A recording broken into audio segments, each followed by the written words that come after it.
आतंकवादियों का साथ देने वाले आतंकवादी क्यों नहीं? शबनम लोन हमारे साथ हैं, संबित पात्रा हमारे साथ हैं, जयवीर शेरगिल हमारे साथ हैं, मेजर गौरव आर्या हमारे साथ हैं। बोलिए। जो ये बात कहने की है कि वहाँ पे जो मिलिटेंसी के बाद की जो नस्ल है, बच्चे हैं वो मौत से नहीं डरते और उनके मन से मौत का खौफ निकल गया, ये बातें बिल्कुल गलत हैं। सबको मौत से डर लगता है। वो तभी तक पत्थर फेंकते हैं जब तक उनको पता है कि सेना, मैं भारतीय सेना की बात कर रहा हूँ, मैं पुलिस या सीआरपीएफ की बात नहीं कर रहा, मैं इंडियन आर्मी की बात कर रहा हूँ, जब तक उनको यह कॉन्फिडेंस है कि सेना जवाबी कार्रवाई नहीं करेगी तब तक पत्थर फेंकेंगे। जिस दिन सेना उतर गई, एक फ्लैग मार्च सेना ने कर दिया और एक अनाउंसमेंट कर दी लाउड स्पीकर से कि जिसने पत्थर फेंका उसको गोली पड़ेगी, ये सारे पत्थर वत्थर वाले सब घर चले जाएंगे। ये सब टाइम पास वाले लोग हैं, इनको पैसे मिलते हैं पत्थर फेंकने के लिए, और ये जो इनको बताते हैं कि बहुत बड़े जिहादी हैं। मैं एक छोटा सा सवाल पूछना चाहता हूं, अगर इस्लाम में जिहाद को दीनी फरीदा कहा गया है, it is a duty obligatory upon every Muslim. I want to ask, कोई हिंदुस्तानी मुसलमान क्यों नहीं गया कश्मीर में जिहाद लड़ने के लिए आज तक? ये पाकिस्तान के किराए के टट्टू क्यों आते हैं ये पाकिस्तान से लड़ने के लिए, या वहां से कश्मीरी ये मॉडिफाई करके भेजते हैं? हिंदुस्तानी मुसलमान आज तक क्यों नहीं गया? अगर हिंदुस्तानी मुसलमान कुछ ऐसे गुमराह बच्चे हैं जो आईसिस के लिए लड़ना चलेगा, अगर ये सचमुच जिहाद था और सचमुच अगर ये इस्लाम के साथ था, ये कश्मीर का पूरा मामला जो कि लोग कहते हैं, ये बुरहान वनी ने भी यही बात बोली, बुरहान वनी के फादर थे, उन्होंने भी इंटरव्यू में यही बात बोली, तो हिंदुस्तान का मुसलमान क्यों नहीं गया वहां पे AK-47 लेके लड़ने के लिए? क्योंकि उसको पता है कि कश्मीर में चल रहा है ये पूरा फ्रॉड है, ये सिंथेटिकली ऑर्गेनाइज्ड है, पाकिस्तान की वजह से पूरा शैम है ये, इसमें कोई इन तिलों में कोई तेल नहीं है। शबनम लोन, यूसुफ गिलानी खुद क्यों नहीं पत्थर लेके कभी आते खड़े होते सड़क पे?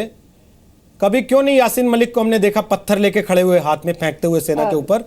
कभी क्यों नहीं हमने उन सारे लोगों को देखा पत्थर लेके हाथ में सड़क पे दौड़ते हुए, जो अपने को नेता बताते हैं, इंटरव्यू देते हैं, टीवी पे फोटो खिंचवाते हैं अपने? रोहित जी, मेरा आपसे और मेजर गौरव आर्या साहब से ये सवाल है कि अगर यासीन मलिक के खिलाफ इतने केस हैं तो आपने उनको बेल पे कैसे छोड़ा हुआ है? या तो आप झूठ बोल रहे हैं, नहीं तो हम बोल रहे हैं। आप मुझे इस बात का जवाब दीजिए, अगर उनके खिलाफ इतने खतरनाक केस हैं, on what basis have you left him on bail? तो फिर आप सारे कश्मीरियों को क्यों बदनाम करते हैं? जहादी हैं? नहीं, जहादी नहीं है। मेरा सारे कश्मीरियों को कोई बदनाम नहीं कर रहा है, आप जानबूझ के इस बात को घुमा रही हैं। मैं आपसे फिर कह रहा हूं, वो 5-7 हजार लोग जो पाकिस्तान के पैसे पे अलगाववाद का बीज बो रहे हैं और पत्थर लेके दौड़ते हैं सड़कों पर, आप उनको सारे कश्मीरी ठीक वैसे नहीं कहिए जैसे आप अपने आप को पूरे कश्मीर की आवाज बताती हैं और खुद को आजाद आवाज भी कहना चाहती हैं। आप अपना बोलना चाहते हैं? सुनिए, ये जो पैलेट गन्स लास्ट ईयर इस्तेमाल हुए, जिसमें हजारों, इस वक्त 100-150 के करीब बच्चे वहां पे ब्लाइंड हैं। मैं, शबनम लोन और हर कश्मीरी पढ़ा लिखा, हमको जिनके साथ पॉलिटिकल पार्टीज का हमारा वास्ता नहीं है, हम उन बच्चों के देनदार हैं।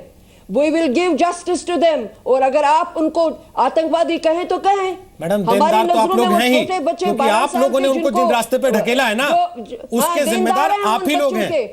आप लोगों ने उनको मुख्यधारा से काट के आतंकवाद के रास्ते पे ढकेला, निश्चित तौर पे आप ही लोग देनदार हैं उसके, आप लोग डेमोक्रेसी आप ही लोग देनदार हैं, और उस सजा को आप लोगों को भुगतना चाहिए बनिस्बत की वो बच्चे भुगत रहे हैं जिनको आप आगे कर देते हैं कर्फ्यू लगा होने के बावजूद पत्थर फेंकने के लिए, और खुद घरों में छुप के टीवी चैनल्स पे बैठ के बयान जारी करते हैं केवल। रोहित जी, संबित पात्रा, बोलिए अपनी बात, फिर जयवीर लास्ट कमेंट लूंगा आपसे। क्या आपने बात कही रोहित जी? रॉन्ग, आपने बिल्कुल गलत बात नहीं। सब ठीक तो आप ही कह रही हैं, सब ठीक तो आप ही कह रही हैं, बहुत देर तक बोला है, ठीक तो आप ही कह रही हैं, की कोशिश कर रही हूं। आपके हिसाब से तो पत्थर भी ठीक चल रहे हैं फिर? नहीं संबित, तुम तो हो गया आपने समझा दिया, आप कश्मीर में जाके समझाइए लोगों को। बोलता है तो बीच में मैडम यहाँ समझा रही है, कश्मीर में क्यों नहीं समझाती है? जाइए ना, 1 घंटे से तो आप जाइए ना गुरेज में, 1 घंटे से तो आप बता ही नहीं है, हम नहीं बोलने देते हैं कि पत्थर मत चलाओ, ये तुम्हारा देश है। अरे गोली आप खाइए ना, मैं क्यों खाऊं? आप खाओ ना। तो रोहित, तुम आके, जब जिन दिनों को वहां पे हालात खराब थे तो आके खुद लाल चौक में ना रिपोर्टिंग करनी चाहिए थी आपको। गोली आप खाओ, मैं हमने अपना काम बखूबी किया है और आज भी मैं कर रहा हूं अपना काम। अगर मैं अपना काम नहीं कर रहा होता तो आज आप एक्सपोज नहीं होती देश के सामने कि आप वकील के लिबास में पैरवी करती हैं आतंकवादियों की। सच बोल रही हूं रोहित, संबित बोलिए। Speaking the truth. अरे आपकी तबीयत खराब थी थोड़ी देर पहले, अभी तो बिल्कुल ठीक हो गई। आतंकवादियों की पैरवी करने के लिए तबीयत ठीक हो गई, और जब सेना के हमारे जवान मर गए थे उस समय मेरी तबीयत खराब है, गले से आवाज नहीं निकल रही है, अब एकदम ठीक हो गया गले का आवाज। सुन लीजिए अब हमारी बात, देखिए एक बात कान खोल के सुन लीजिए, इंसानियत उसके लिए है जो इंसानियत को मानता है। और जो हैवानियत को मानता है उसके लिए तो गोली है। आपकी तबीयत खराब है मैडम, थोड़ा सा अरे आपका गला का तो गला क्या होगा सोचिए, तबीयत खराब है, थोड़ा बोलने दीजिए दूसरों को। संबित पात्रा, तुम डॉक्टर हो ना, छोड़ो। अरे अभी आतंकवादियों के समर्थन में सारा तबीयत, डॉक्टर हूं तभी एडवाइस दे रहा हूं, तभी ना दवाई नहीं, थोड़ा शांति रखिए, ठीक हो जाएगा। मगर सुन लीजिए, एक बात कान खोल के सुन लीजिए, इंसानियत के साथ इंसानियत और हैवानियत को नहीं बख्शेंगे। ठीक है, हैवानियत करेंगे तो बख्शेंगे नहीं। ठीक है, जमहूरियत पे विश्वास करने वाले मैडम सुन लीजिए प्लीज, मैडम दूसरों को भी प्लीज कंप्लीट करने दीजिए मैडम, प्लीज दूसरों को कंप्लीट करने दीजिए, आपसे रिक्वेस्ट है प्लीज। ये पत्थर मत फेंकिए हम पे, सुन लीजिए, पत्थर मत फेंकिए हम पे, सुन लीजिए मैडम प्लीज। जो जमहूरियत को माने वो हमारे सराखों पर, जो हिंदुस्तान के संविधान को माने वो हमारे सराखों पर, वो हमारे पलकों पर, मगर जो जमहूरियत को नहीं माने, जो इंसानी, मैडम ये क्या है बिहेवियर? एक बार बुरहान वानी को आतंकवादी आप कह नहीं सकती हैं, आपको सुप्रीम कोर्ट का वकील किसने बनाया है ये मैं पूछ रहा हूं। आप सुप्रीम कोर्ट में प्रैक्टिस कैसे कर रही है मैं ये पूछ रहा हूं। आतंकवादियों को बचाने वाली ना ये आतंकवादियों के फेवर में खड़े होने वाली सुप्रीम कोर्ट में प्रैक्टिस कैसे कर सकती है? समय जा रहा है। नहीं आतंकवादी ये बता दीजिए, ये अभी तक एक बार बुरहान वानी को आतंकवादी नहीं बता सकती है। आवाज बंद हो रही है, और ये सुप्रीम कोर्ट की लॉयर है। आप कहेंगे कि लोकतंत्र है, मेरी आवाज दबा दी, आवाज बंद हो रही है। जयवीर समय खत्म हो गया, फिर भी मैं एक कमेंट लास्ट में आपसे चाह रहा हूं, कब आप अपनी पार्टी के नेताओं को नसीहत देंगे? शेख अब्दुल्ला को हमने इसी बात के लिए बरसों बरस जेल में सड़ा दिया था। आज आपकी पार्टी के नेता पत्थर फेंकने वालों की पैरवी कर रहे हैं, वही जो नारा लगाते हैं कश्मीर की आजादी का, शेख अब्दुल्ला वाला। रोहित जी बिल्कुल गलत, हम भाजपा की तरह नहीं हैं जहां हमारे पार्टी के मेंबर आईएसआई के लिए जासूसी कर रहे हैं ध्रुव सक्सेना जैसे, ना तो हम भाजपा की तरह ना आप भाजपा की तरह हो भी नहीं सकते। सर वो पकड़े तो जा रहे हैं, इनको तो आपने पैरवी करके बचा लिया सर। जयवीर साहब आप तो अपनी वकालत का फायदा दे रहे हैं रंजीत रंजन को, केंद्रीय सरकार और संदीप दीक्षित को, बीजेपी इनके पकड़े तो गए सर।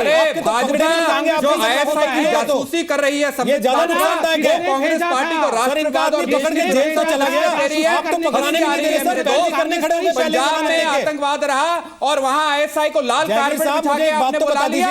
इनका आदमी पकड़ा तो गया सर कि आईएसआई के पेरोल पे था, आप तो पैरवी करने बैठ गए सर, जमानत लेके बैठ गए उनकी, आप वकालत का फायदा दे रहे हैं। कम से कम कांग्रेस सर उनको पकड़वाइए तो सही, हमारी पार्टी में गलत हो गए, हम इनको डिसोन करते हैं। इनका आदमी मणिशंकर अय्यर ही उनका हेड होगा, कहता है उनको ये ताजपोशी करके मणिशंकर अय्यर ही उनका हेड होगा वो गिरोह का। मैं उस बयान से सहमत नहीं हूं। आप सॉलिडारिटी है इस देश की राजनीतिक पार्टियों यादव और प्रधानमंत्री से इस्तीफा मांगे। इस देश की राजनीतिक पार्टियों की सेना के साथ कितनी सॉलिडारिटी है, इस चर्चा को देखने के बाद लोगों को खुद समझ में आ जाएगा। हमें उसके बाद कुछ कहने की जरूरत नहीं है। लेकिन एक बात हम यहां जरूर बता देना चाहते हैं, कम से कम जिस तरीके की प्रतिक्रिया मेरे पास दर्शकों की आ रही है, इस देश का हर आदमी सेना के साथ है, उसके आत्मविश्वास को बढ़ावा देने के लिए, उसके हौसले को बनाए रखने के लिए वो हर तरह की मदद करने को भी तैयार है। और मुझे लगता है कि सेना के लिए इससे अच्छी बात नहीं हो सकती। बहुत बहुत शुक्रिया आप सबका आज ताल ठोके का हिस्सा बनने के लिए।